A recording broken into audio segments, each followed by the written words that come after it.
అందరికీ నమస్తే అన్నది. అందరూ బాగున్నారని చెప్పి మనస్ఫూర్తిగా కోరుకుంటూ, అధికారం అనేది ఎవరికి శాశ్వతం కాదు. అక్కడ శిక్ష వేసి కూర్చోడానికి ఎవరికి కూడా హక్కు ఉండదు. ఎందుకంటే ప్రజల నిర్ణయమే ఆఖరి నిర్ణయము. దానికి కట్టుబడి ఎవరైనా ఉండాల్సింది. ఎందుకంటే ఎందరో మంది మహనీయులు వచ్చిళ్ళు పోయిళ్ళు. అయితే అధికారం శాశ్వతం అని చెప్పేసి కొంతమంది వెరివీగడం అనేది మంచిది కాదు. ఇప్పుడు సబ్జెక్ట్లోకి వద్దాం. ముఖ్యంగా మొన్న మల్లన్న గుడిలో ఏదైతే పసికన్నును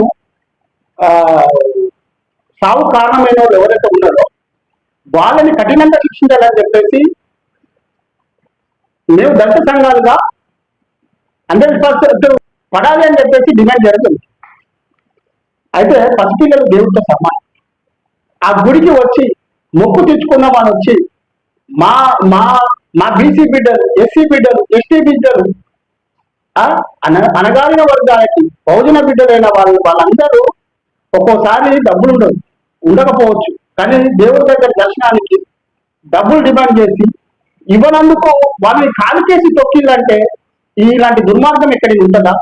ఇది ఇది ఏంటంటే దుర్మార్గానికి పరాకాష్టాయి. ఆ పాప ఊరికే పోదు.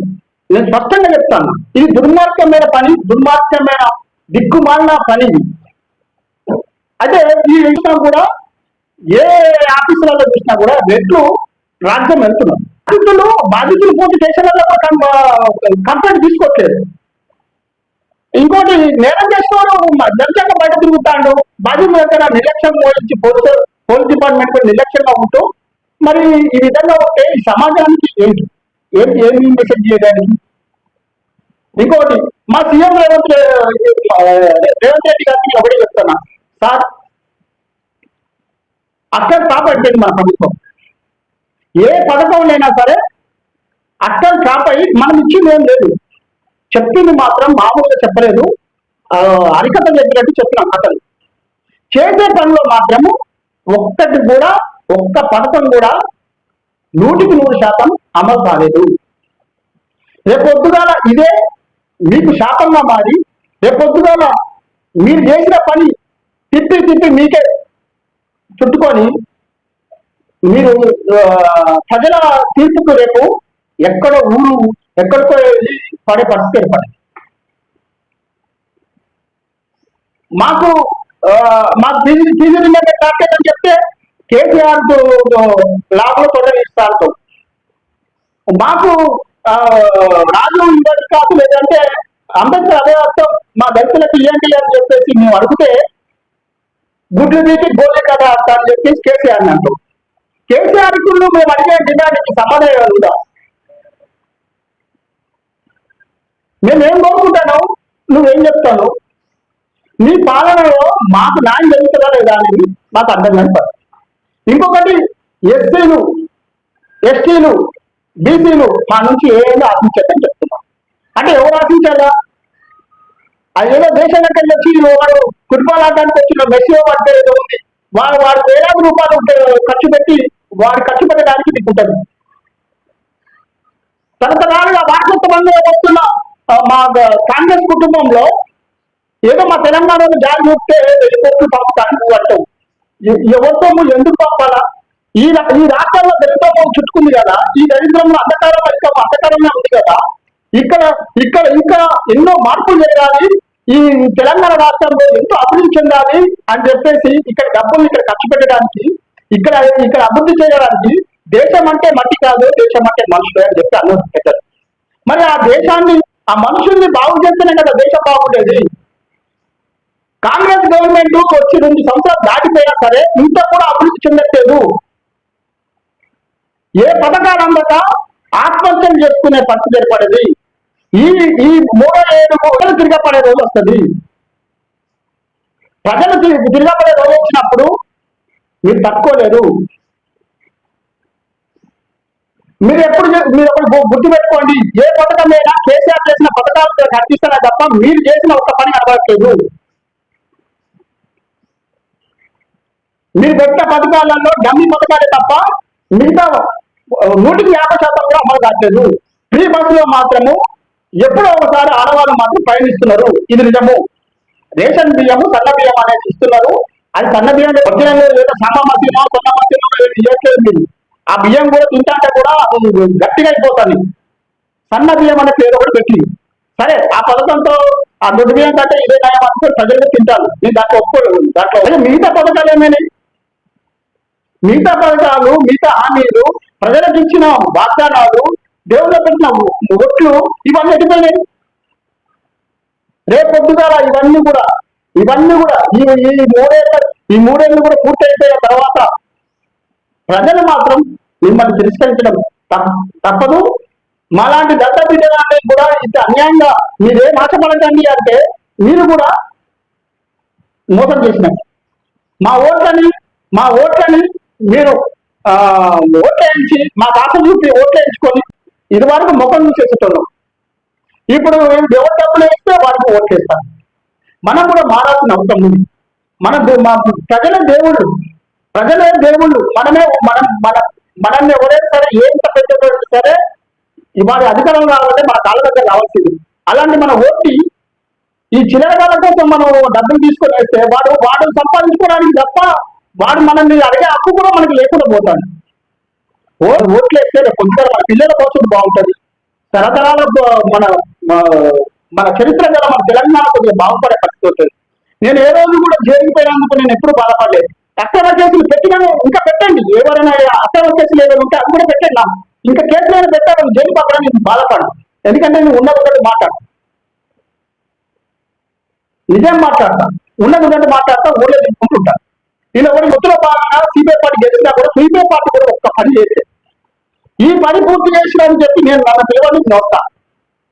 నాకు చూపెట్టండి, ప్రజలకు చూపెట్టండి, ఈ మంచి పని చేశారని చెప్పండి. ప్రజలకు ఉపయోగపడతలేదు రాజకీయ నాయకులు.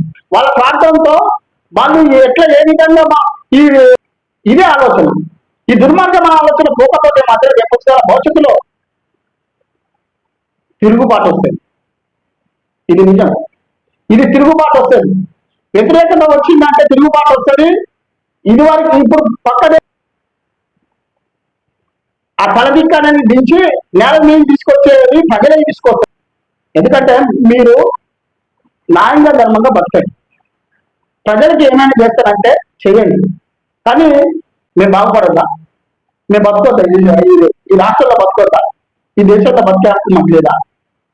అత్యంత ఎదగబడిన దారిద్ర్యపు దిగువలో ఉన్న మా ఎస్సీలు బీసీలు ఈ దేశంలో ఈ రాష్ట్రంలో బతికే హక్కు లేదా? ఎక్కడ చూసినా ఎవరిని చూసినా కూడా ఏమైంది జరగను అన్నట్టుగా ఈ కమ్మ రెట్లు వీళ్ళే రాజులు వీళ్ళే ఉంటే మరి మా పరిస్థితి ఏంటి? మాకు సమాన హక్కు ఉంది కదా.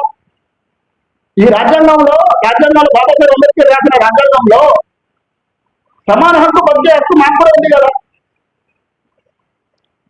పేరుకి పెద్ద పెద్ద పేర్లు ఉంటాయి కానీ చేసే పనులు సన్నాసి పనులుగా ఇవన్నీ దుర్మార్గమైన ఆలోచన పోయి అందరూ కూడా చెప్తాను, ఒకటే మాట చెప్తున్నా, మీరు ప్రజలకు ఉపయోగపడే పని చేయండి, లేకపోతే మాత్రం మీకు భూస్థాపం తప్పదు. మీరు ఇట్లనే పోతే మాత్రం వచ్చే ఈ సంస్థ వదిలిపెడతారు. ఎందుకంటే ఇంకేమైనా చేస్తారా అని ఆశ ఉన్నది ప్రజలకి. మీరు ఏమైనా మంచి పని చేస్తారా అని చెప్పేసి ఒక ఆలోచన ఉన్నది ప్రజలకి. ఈ మూడేళ్ళు కూడా పూర్తి అయిపోయిందంటే 4వ సంవత్సరం నుంచి మాత్రం తిరుగుబాటు తప్పదు. మీరు చేసిన పని మాత్రం ఈ పని మంచి చేసినామని చెప్పడానికి ఏది కూడా లేదు. మోసం చేసిన దానికి 100 ఉన్నాయి. ఏది 007 యూట్యూబ్ ఛానల్ తరఫున ఒక దళిత బిడ్డగా నేను చెప్పడం జరుగుతుంది. మా డబ్బులు మాకు ఇవ్వడానికి మీకు నొప్పి వస్తుంది. మీరు జలసాలు మీరు ఎక్కడెక్కడ కార్లు, హెలికాప్టర్లు, విమానాలు ఎక్కి విదేశాలు తిరగడానికి మీకు అవకాశం ఉంది. కానీ మా బిడ్డలు ఇంకా ఇల్లు లేకుండా, వాకిలు లేకుండా మురుకాలలో బతుకుతున్నారు. ఎన్నో వేలు వేసి పెట్టారు. అంటే ఈ 70 ఏళ్ళు సరిపోవట్లేదు. ఇంకా ఒక 70 ఏళ్ళు వచ్చినా మా భక్తులు మారవే మార్పిస్తా ఉంది ఇక్కడ రాజకీయ నాయకుల వల్ల. దయచేసి కాంగ్రెస్ పార్టీకి రాబోయే రోజుల్లో తీవ్రమైన పరిణామాలు ఉంటాయని చెప్పి హెచ్చరించడం. నేను చెప్తున్నా, మనసు ఆవేదన చెప్తున్నా. ఎక్కడ పడితే అక్కడ భూములు బట్ మా పట్టి విక్రమార్క కూడా అంద పరిస్థితి లేదు. ఎందుకంటే కాంగ్రెస్ పార్టీలో ఉండుకుంటా తప్పు జరిగినప్పుడు చెప్పట్లేదు ఆయన. వాళ్ళు చెప్పాలా, రెట్ల పక్కన ఉంటాను, రెట్లకి బానిసలు ఎక్కడ బతుకుతున్నా అంటే నీతో కూడా మాకు అవసరం లేదు. దళిత బిడ్డలకి నువ్వు న్యాయం చేస్తానంటే చెయ్యి. పేదవాళ్ళకి నువ్వు అన్యాయం అయిపోతున్న పేదవాళ్ళ కుటుంబాలు రోడ్ల పడుతున్నాయి, వాళ్ళకి నువ్వు మంచి చేయాలనుకుంటే చెయ్యి. కానీ నువ్వు దళిత బిడ్డవై ఉండి కళ్ళెమ్మడ నీ కుటుంబాలు నీ జాతి బిడ్డలు అక్కడ ఉంటున్న నివాసాలు ఉంటేగా బోధాన భూములు, ఆ బోధాన భూములలో వాళ్ళ అందరినీ ఈడ్చి కుప్పదెక్కి ఇల్లు లేకుండా చేస్తాను. అంటే బట్టి విక్రమార్కుడు కూడా మా దళిత బిడ్డ అయినా సరే చెప్తాను, నేను ఒక మానవుగా చెప్తాను, ఆ ఉసురు ఊరికే మీరు చేస్తే మంచి పని చేయండి, లేకపోతే మీరు తప్పుకోండి. మీతో వచ్చింది కూడా ఏం లేదు. మిమ్మల్ని నమ్మి నేను తిరిగినా మీ గురించి ఊరుగా గొప్పగా చెప్పిన సీనన్న గురించి, సీఎం రేవంత్ రెడ్డి గారి గురించి మీకు చెప్పిన, మీ ముగ్గురు కోసం చెప్పిన, ఊరు తిరిగినా నేను ఎన్ని ఫోటోలు కావాలని ఫోటోలు పెడతా. కానీ మీరు చేసే పని నాకు నచ్చట్లేదు. ఒక దళిత బిడ్డ ఆవేదన ఇది. మిమ్మల్ని ఎక్కడ మీ ఆకాశం అంతా చెప్పిన లేదు, కానీ మీరు మీ పనులు ఎందుకంటే నేలలో పై మురికాలలో ఉన్నాయి. ఇంకా మీ పనులు మీరు ప్రజలకు మంచి చేసే పనులు చేయట్లేదు. మాకు ఎస్సీలకు అంబేద్కర్ అభయాస్తం అని చెప్పేసి ఇస్తానని చెప్పిన డబ్బులు ఇంత మట్టి కూడా ఒక్క దళిత బిడ్డకి ఇచ్చింది లేదు. రాజీవ్ యువ వికాస్ అని చెప్పి ఒక దొంగ పథకం పెట్టి మా డబ్బులన్నీ ఒక్కొక్కరు కట్టి ఏరియా నుంచి రేషన్ కార్డు ఉన్న వాళ్ళందరూ కలిసి పెట్టాం. 90 లక్షలు కోటి మంది అంతా పెట్టిండు. మనిషికి 150 రూపాయలు మీ సేవలో వసూలు చేసిండు. కోటి 150 ఎన్ని కోట్లు అయితే లెక్క తీసుకోండి. ఆ డబ్బులు కూడా పెట్టినా కూడా దాదాపు ఏంటంటే ఒక 10 లక్షల మందికి ఇవ్వచ్చు. ఆ డబ్బులు మర్చిపో ₹1,00,000 చెప్తుంది. ఇంకెంతకాలం ఓపిక పట్టాలా? ఇంకెంతకాలం ఈ దోపిడిని, ఈ దుర్మార్గాన్ని మేము ఇంత భరించాలా? దయచేసి మీ నిర్ణయం పనిచేస్తున్నారు. మా మాటని ఇప్పుడు కార్యకర్తలు అనేటోళ్ళు ఏం చేస్తారంటే నాయకుడిని నమ్మకుండా ఇక్కడ స్థానికంగా ఉండే లీడర్లని నమ్ముతా ఉంటారు. నేను ఒక కార్యకర్తగా నేను ఇంటిని కొనుక్కుంటాను మీకోసం మంచి చెప్పిన. ఇక్కడ సాంశీరావు గారిని గెలవడానికి కారణం దళిత సోదరులే, మా బీసీ సోదరులే, మా ఎస్టీ సోదరులే. మేమంతా కలిసి తిరిగి ఇక్కడ సాంశీరావు గెలిపించినాం. ఎవరైనా 4,000 ఓట్లతో గెలిచింది ఇక్కడ మెజార్టీతో. ఇక్కడ 37,000 ఓట్లు గెలిపించినాం సాంశీరావు గారిని. ఎందుకు ఇక్కడ మంచి చేస్తున్నాను? మా ఊరు బాగుండాలని చెప్పి కోరుకోవడంలో మా తప్పేది ఉందా? పెద్ద తప్పు ఉందా? మేము ఏం చేయమంటున్నాం? ఊరికి మంచి చేయాలని చెప్పి చెప్తున్నాం. ఇక్కడ సమస్యలను తీర్చమని చెప్తాను. ఉన్నోళ్ళే కాకుండా లేదని కూడా చూడండి, లేదన్నా కూడా అవకాశం ఇవ్వండి. ఎవరైతే లేని వాళ్ళు ఉన్నారో వాళ్ళ జీవితాన్ని మార్చండి అని చెప్తున్నాం. మేము ఏమడుగుతున్నాం? ఉన్న అవకాశాలని మా లేదనకి ఇవ్వండి అని చెప్తాను. దయచేసి రాజకీయ నాయకులారా మీరు మారకపోతే మాత్రం మిమ్మల్ని మార్చే బాధ్యత మా దళిత బిడ్డలు, బీసీ బిడ్డలు, ఎస్టీ బిడ్డలు మేమంతా చూసుకొని మిమ్మల్ని మార్చి తీర్థమని చెప్పేసి కూడా తెలియజేసుకుంటూ మీ అందరికీ శతకోటి దండాలు పెట్టుకుంటూ మీ భూపతి ఆశను ఈ వీడియోని నన్ను అందరూ ఇంకా నాకు సపోర్ట్ చేసుకోలేదు. దయచేసి సబ్స్క్రైబ్ చేసుకోండి. అందరికీ ధన్యవాదాలు. జై భీమ్.